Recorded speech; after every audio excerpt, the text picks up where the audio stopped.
Peter, Yeah, Mark. if you had to sum up your character in a few words, what would you say?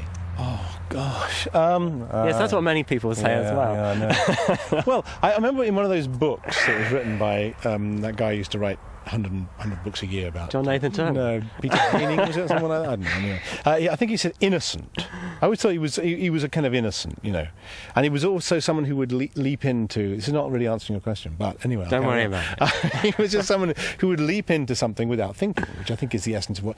That's the only way you could understand the Doctor from my point of view, that here was someone who would recklessly get involved in a potentially calamitous situation, like tampering with the history of mankind or with the future, without really thinking of the consequences, and he did it because it was just exciting to him to do it. A reckless innocent.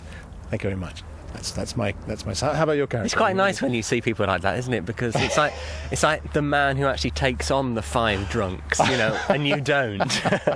That's who Doctor Who is. Yeah, you're exactly right. Which I do often. The 6'6" guy who drops the piece of litter. Yeah, they feel able to say something. Back to your. Back to me. Back to my character. How would I sum up my character? Yeah. Well, I think that's slightly more difficult. I mean, obviously, he was supposed to be evil, yes, but not wanting to be evil. Yes, right, battling against... That's right. He was weak, actually. Yeah. Whereas the Doctor is strong. Yeah. Turner was very weak. And I think that really does sum up the character. Yeah. And that's why it wasn't even convincing when you never felt you could trust him, because however good he was being, however honourable he was being, you felt this is a man who can be led astray. Yeah. A typical politician, which is what he turned out to be. And indeed, you had to resign from the cabinet over it. Yes, I did. How long did you stay for? I was there for 18 months on Who. Yeah. And how long were you meant to stay for?